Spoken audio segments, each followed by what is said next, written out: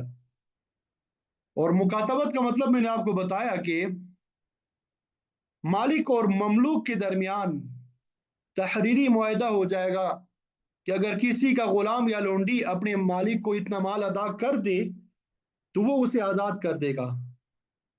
اس قسم کے معاہدے میں کل مال کی ادائیگی کے لیے مدت بھی مقرر کی جا سکتی ہے، اسے کھلا بھی چھوڑا جا سکتا ہے کہ جب بھی اس قدر مال کی ادائیگی ہو جائے گی تو فلاں آزاد ہو جائے گا۔ یوں بھی کہا جا سکتا ہے کہ بھائی 1 سال کے اندر اگر تم مجھے اتنا مال دو گے، اتنے پیسے دو گے تو تم آزاد ہو۔ اور یوں بھی کہا جا سکتا ہے کہ جب بھی تم اتنے پیسوں مجھے دو گے اس وقت تم آزاد ہو جاؤ گے۔ دونوں صورتیں اختیار کی جا سکتی ہے۔ اب تو یہ غلامی کا سلسلہ ختم ہو چکا ہے۔ پرانے زمانے میں یہ عام دستور تھا کہ اس قسم کے معاہدے کے بعد لونڈی یا غلام کو کاروبار کے لیے آزاد کر دیا جاتا تھا، تاکہ پھر وہ آزادی کے ساتھ جو کام چاہے کرے اور مطلوبہ مقدار میں رقم مالک کو مہیا کریں۔ لیکن جب تک کل مال ادا نہیں ہوتا تھا وہ شخص غلام ہی تصور ہوتا تھا۔ اگر اس دوران غلام مر جاتا تو اس کے ترکہ کا جائزہ لیا جاتا۔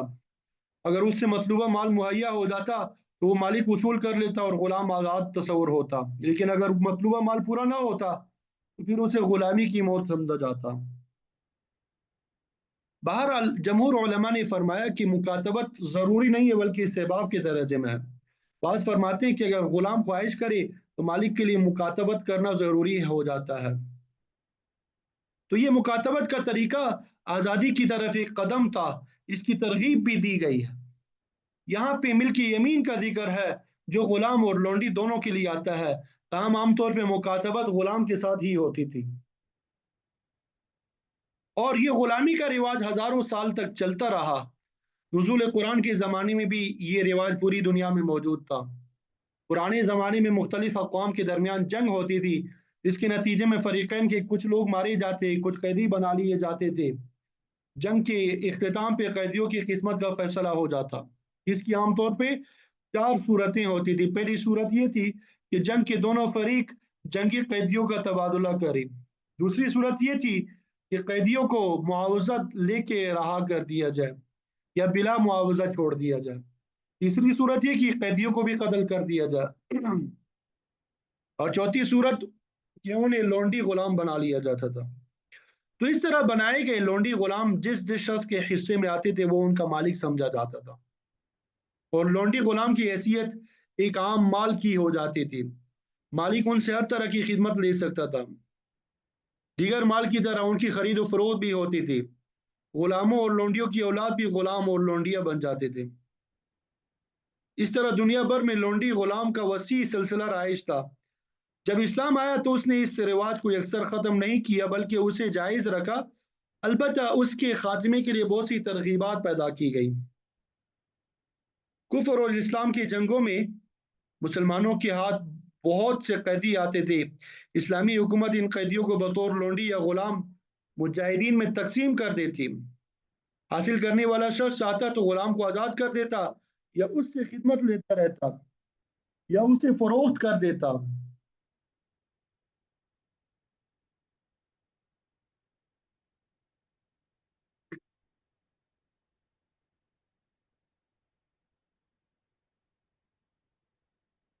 کسی لونڈی کا کسی شخص کی ملکیت میں آنا یہ نکاح کے قائم مقام سمجھا جاتا تھا، کیونکہ نکاح کے ذریعے بھی کوئی عورت کسی مرد کی ملکیت میں دے دی جاتی ہے، تو لونڈی کا مالک بغیر نکاح کے اس سے فائدہ اٹھا سکتا ہے۔ اگر کوئی لونڈی پہلے سے منقوہ ہو تو اس سے استفادہ حاصل کرنے سے پہلے عورت کی تکمیل ضروری ہے، اور اگر لونڈی حاملہ ہو تو وضع حمل تک مالک اس سے فائدہ نہیں اٹھا سکتا۔ اسی طرح مالک جو اپنی خوشی سے لونڈی کا نکاح کسی دوسرے شخص سے بھی کرا سکتا ہے، تو پھر ایسی صورت میں وہ لونڈی سے عام خدمت تو لے سکتا ہے لیکن اس کے خاوند کے حق میں مداخلت نہیں کر سکتا۔ لیکن آج کل جو گھروں میں خواتین کام وغیرہ کرتی ہے، ملازمائیں وغیرہ، ان کا حکم لونڈیوں کا نہیں ہے،